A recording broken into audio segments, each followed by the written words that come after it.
네, 반갑습니다. 엠비엔골드 김준호 매니저입니다. 오늘은 첫 번째로 시작을 해볼 텐데 전일에 이어서 이제 오늘까지도 시장이 장중에 3% 이상의 어떤 급락, 폭락세가 연출되면서 심리적으로 굉장히 힘들 수밖에 없는 시작입니다. 그래서 패닉셀이 계속해서 좀 이어지고 있고 좀 투매가 투매로 이어지면서 복합적인 요인으로 시장이 좀 하락이 나아지고 있다. 그래서 물론 국채금리가 지금 이제 뭐 6년 만에 5%를 돌파한 부분도 분명히 있고요. 뭐 그러다 보니까 안전자산 손심리로 쏠리면서 달러 강세가 지속되고 그러니까 외국인의 어떤 매도 물량이 좀 증가했던 부분도 분명히 있었고요. 또 그 중에 또 미중 간의 어떤 이제 무역 전쟁이 다시 또 재점화됐던 우려감, 또 거기에다가 이스라엘 또 팔레스타인 간의 어떤 전쟁, 무력 전쟁이 또 시작되면서 복합적인 요인으로 시장의 투심이 좋을 수가 없다라고 좀 보고 있습니다. 근데 지금은 사실상 특히 국내 증시가 낙폭이 좀 크게 나왔던 부분들은 그동안 시장 상승을 견인했던 뭐 에코프로 그룹주를 필두로 이제 반도체 섹터가 전반적인 차익 매물이 좀 출회되고 있는 시점이다 보니까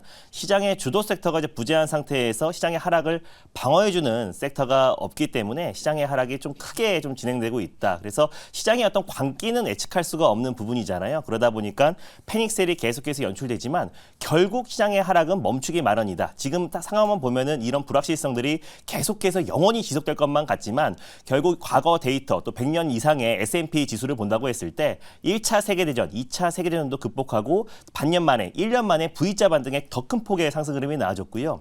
전 세계가 망한다고 했던 금융위기도 또 우리나라가 망한다고 했던 IMF도 다 극복하고 시장은 장기 우상향이 나왔습니다. 그래서 지금 시장 하락만 보고 복합적인 요인들만 보면은 영원히 안 끝날 것만 같고 시장 하락이 계속해서 지속될 것만 같지만 결국 시장 하락은 멈추기 마련이고 또 낙폭 과대, 지나치게 하락에 나아졌던 부분에 대한 반발 매수세도 유입될 수 있다고 보고 있습니다. 긍정적인 요인만 본다고 했을 때 신용잔고 물량이 좀 줄어들고 있다는 점. 당연히 신용잔고 물량이 줄어들고 시장이 안 좋으니까 예수금이 줄어드는 건 당연한 거기 때문에 그런 부분에 대해서 너무 민감하게 반응할 필요가 없다고 보고 있고요. 결국에 뭐 전쟁은 언제 끝나냐, 전쟁이 더 확산되고 5차 중동 전쟁이 시작되면은 시장은 더 빠지는 거 아니냐라고 물어보신 분도 많은데 지금까지 역사상, 주식 역사상 1차, 2차, 3차, 4차 중동 전쟁 때문에 시장이 폭락했던 사례는 없습니다. 단기적인 하락은 나왔지만 폭발적인 V자 반등이 나와주고 일시적인 하락에 그치기 때문에 지금도 올해 상반기만 본다고 하더라도 또 우크라이나와 러시아 전쟁이 있음에도 불구하고 시장은 반발 매수가 강하게 유입됐잖아요. 결국 지정학적 리스크는 끝나기 마련이고 또 그리고 지금보다 훨씬 더 큰 악재와 불확실성에도 불구하고 시장은 장기 우상향했다는 점을 놓고 봤을 때 지금 시장의 어떤 패닉셀과 감기에 힘들 수밖에 없는 시장이지만 좀 이겨내야 되고 또 조금 더 인내해야 된다고 판단되고 있습니다. 결국 시장의 반등을 멈추고 또 불확실성이 하나에서 두 개 정도만 해소된다고 했을 때 시장의 반발 매수는 세게 유입될 수밖에 없다고 보고 있습니다. 결국 뭐 제롬 파월 연준 의장의 발언도 그동안 계속해서 되풀이되었던 발언들이 입장을 다시 확인했다라고 보고 있고요. 그리고 앞으로 금리를 아무리 많이 올린다고 하더라도 한 차례에서 많으면 두 차례 정도 수준이다 보니까 또 금리 인상과 고강도 긴축에 대한 우려감은 너무 지나쳤다라고 판단되고 있습니다. 그래서 이제 3분기 실적 시즌이 시작됐고 또 이제 발표되는 기업들의 실적에 따라서 시장의 좀 반발 매수도 좀 유입될 수 있다고 판단돼서 오늘도 시장은 여전히 뭐 빠지고 있지만 그래도 이제 생쇼 특성상 종목을 한 종목씩 나갈 수밖에 없잖아요. 그래서 제가 지금 소개해드리는 종목들은 지금 막 무리하게 들어가기보다 시장이 좀 정상화됐을 때 여러분들이 참고하시면 좋을 것 같습니다. 그래서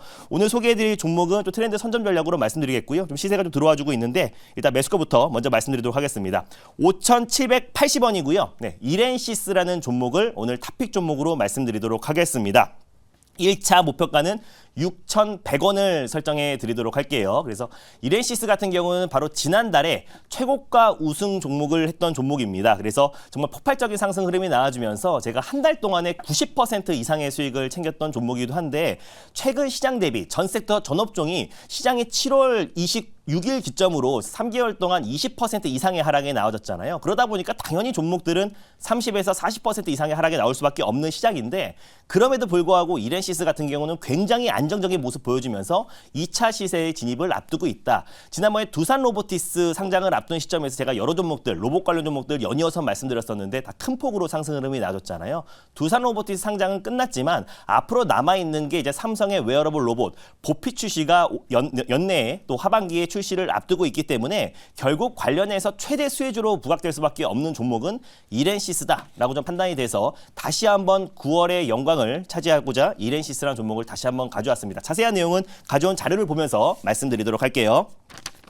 일단 뭐 이렌시스 같은 경우는요, 뭐 디지털 도락뿐만 아니라 지금 뭐 비대 부품 또 그리고 뭐 의료청정기, 또 공기청정기에 들어가는 핵심 모터들을 이제 공급하고 있는 기업이에요. 근데 최근에 이렌시스가 시장에서 이제 부각되고 있는 이유는 삼성전자와 유진 로봇에 관련된 감속기라든지 또 그리고 관련된 모터를 공급하고 있는 기업입니다. 그래서 삼성 관련 또 이제는 로봇 관련 수혜주로 부각되면서 최근에 시장 대비 또 다른 로봇 관련 종목들 대비해서 굉장히 좀 강한 모습을 보여주고 있고 그래서 이제 그전에는 삼성의 로봇 청소기의 핵심 부품들을 이제 공급을 하다가 이번에 삼성이 웨어러블 로봇 또 보핏 출시를 앞둔 시점에서 그 보핏에도 SV테크와 함께 이렌시스가 감속기와 또 핵심 모터를 또 공급한다는 소식이 나와주면서 시장 대비 굉장히 강한 시세가 분출되고 있는 모습입니다. 다음 자료 한번 보여드릴게요. 네, 일단 삼성전자 같은 경우는 이제 올해 1월 달에 협동 로봇 업체인 레인보우 로보틱스를 지분을 투자하면서 본격적으로 신성장 동력으로 로봇 산업에 뛰어들었고 또 삼성전자 같은 경우는 사실 이게 계속 지연되고 있긴 한데요. 웨어러블 로봇 또 그리고 보행 보조 로봇인 보핏을 또 출시가 이제 임박했다. 그래서 관련된 특허들을 지난달에 또 2건을 출원을 하기도 했고요. 그래서 빠르면 이번 달 말, 뭐 늦으면 다음 달 안에는 웨어러블 로봇 보핏을 우리가 볼 수 있다. 그래서 앞으로 이제 웨어러블 보핏뿐만 아니라 지금 삼성에서 계속된 로봇 관련된 포트폴리오를 다 가지고 있고 보핏을 시작으로 관련된 로봇들을 출시를 앞두고 있는데 그랬을 때 이렌시스가 감속기와 이제 모터를 공급하는 기업이다 보니까 핵심 수혜주로 이제 부각될 가능성이 높다라고 보고 있습니다. 특히 감속기는 지난번에 말씀드렸던 것처럼 이 로봇 원가의 30에서 40%를 이상을 차지하고 있기 때문에 뭐 직교 로봇이 됐던 협동 로봇이 됐던 다관절 로봇이 됐던 뭐가 됐던 간에 결국 감속기의 수요는 증가할 수밖에 없다라고 보고 있습니다. 다음 자료 한번 보여드릴게요. 결국 우리가 이제 두산 로보틱 상장 이후에는 삼성의 로보틱스 또 그리고 삼성의 어떤 로봇 시장의 어떤 전망들을 우리가 관심 있게 봐야 되는데 보행 보조 로봇 보핏을 연내에 출시하고 나서 그 다음에 바로 이어지는 게 돌봄 로봇 삼성 보케어 출시를 앞두고 있고요. 지능 로봇 볼리를 출시를 앞두고 있고 상호작용 로봇 삼성 보다이 출시를 앞두고 있습니다. 그 다음에 가사 보조 로봇, 또 고령화 사회와 또 저출산 문제에 가사 보조 로봇의 어떤 수요도 증가할 수밖에 없다라고 보고 있는데 삼성 보텐디도 출시를 앞두고 있다라고 보시면 될 것 같습니다. 그랬을 때 이렌시스 또 그리고 제가 소개해드렸던 인타스 같은 종목들이 삼성 로봇 투자 확대에 가장 큰 수혜주로 부각될 수밖에 없다고 보고 있고 삼성이 어떤 로봇을 공개한다고 한들 결국 감속기는 계속해서 수요가 증가할 수밖에 없고 협력사인 이렌시스의 매출 또한 증가할 수밖에 없다고 판단돼서 오늘 이렌시스라는 종목을 다시 한번 9월 이후에 가져왔습니다. 질문 한번 받아보도록 할게요.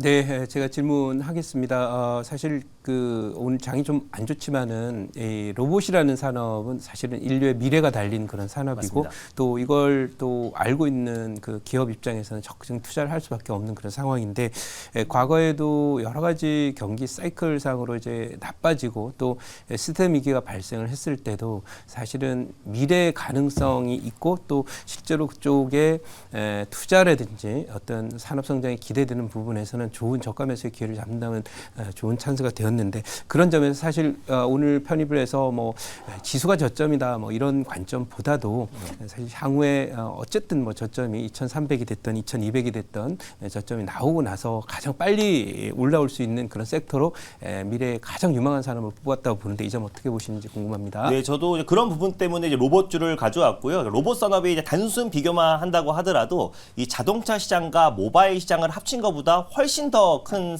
시장이 바로 로봇 시장이다라고 보시면 될 것 같아요. 그러다 보니까 전 세계 모든 기업들이 로봇 시장으로 지금 패러다임에 전환하고 있고 또 신성장 동력으로 투자를 하고 있다. 근데 특히 우리나라에서는 뭐니 해도 이 삼성의 어떤 투자 방향과 미래 먹거리에 우리가 주목할 수밖에 없는 거잖아요. 그랬을 때 이렌시스 또 인타스 같은 종목들이 삼성의 직간접적인 수혜주가 될 수밖에 없기 때문에 이제 로봇 산업은 투자가 시작됐고 또 이 시장은 커질 수밖에 없다. 성장이 담보된 산업이다라는 점을 놓고 봤을 때 시장이 안정화되고 또는 삼성의 웨어러블 로봇 출시로 인해서 개별적인 이슈로도 충분히 반발 매수가 유입되지 않을까라는 판단에 이렌시스를 가져왔습니다. 그래서 아까 1차 목표가는 그대로 6,100원을 설정하도록 하겠고요. 손절 라인 때는 4,700원 말씀드리도록 하겠습니다. 그리고 2차 목표가는요. 6,700원 말씀드릴게요.